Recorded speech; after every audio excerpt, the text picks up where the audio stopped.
ગણતરી 2027 ને લઈને એક ખૂબ જ મહત્વના સમાચાર સામે આવી રહ્યા છે। વસ્તી ગણતરી માત્ર આંકડા એકત્રિત કરવાનું કામ નથી, પરંતુ આપણા દેશ અને રાજ્યના ભવિષ્યના વિકાસ અને લોક કલ્યાણની યોજનાઓ માટેનું એક અત્યંત મહત્વપૂર્ણ રાષ્ટ્રીય કાર્ય છે। સત્તાવાર પોર્ટલ પર સ્વયંભૂ માહિતી ભરી નાગરિકોને સક્રિય ભાગીદારી નોંધાવવા અપીલ કરતા રાજ્યમંત્રી શ્રી વસ્તી ગણતરી એ લોક કલ્યાણ અને વિકાસ માટેનું મહત્વપૂર્ણ રાષ્ટ્રીય કાર્ય રાજ્યમંત્રી ડોક્ટર જયરામભાઈ ગામિત, રમતગમત, યુવા અને સાંસ્કૃતિક પ્રવૃત્તિઓ તેમજ પ્રવાસન રાજ્યમંત્રી ડોક્ટર જયરામભાઈ ગામિતે રાષ્ટ્રીય વસ્તી ગણતરી 2027 અંતર્ગત તેમણે નાગરિકોને પ્રેરણા પૂરી પાડતા સ્વયંભૂ રીતે નિયત પોર્ટલ પર જઈને પોતાની જરૂરી તમામ વિગતો ભરીને સ્વગણતરી કરી હતી।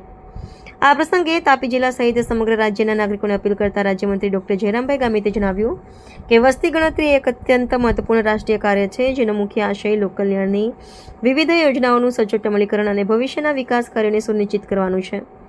વધુમાં તેમણે કહ્યું કે સમગ્ર રાજ્ય સહિત તાપી જિલ્લામાં વસ્તી ગણતરી માટેની સ્વગણતરી પ્રક્રિયા તારીખ 17 થી 31 મે 2026 દરમિયાન હાથ ધરાશે। આ સમયગાળા દરમિયાન જિલ્લાના તમામ નાગરિકો ઓનલાઈન પોર્ટલ પર જઈને પોતાની સાચી અને સંપૂર્ણ માહિતી આપી આ જનગણનામાં પોતાની સક્રિય ભાગીદારી નોંધાવવા અનુરોધ કર્યો હતો।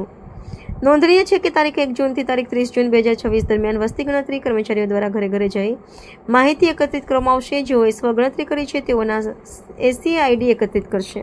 હું ડૉક્ટર જયરામ ગામિત, રાજ્ય કક્ષાના મંત્રી શ્રી ગુજરાત સરકાર, વસ્તી ગણતરી 2027 તાપી જિલ્લાના તમામ નાગરિકોને અપીલ કરું છું કે વસ્તી ગણતરી એક રાષ્ટ્રીય કાર્યક્રમ છે અને આ કાર્યક્રમ ખૂબ મહત્વપૂર્ણ કાર્યક્રમ છે, જેના દ્વારા વસ્તી, સામાજિક, આર્થિક તથા આવાસ સંબંધિત માહિતી એકત્રિત કરવામાં આવે છે, જે વિવિધ કલ્યાણકારી યોજનાઓ અને વિકાસના કાર્ય માટે અમલીકરણ માટે ખૂબ ઉપયોગી બને છે।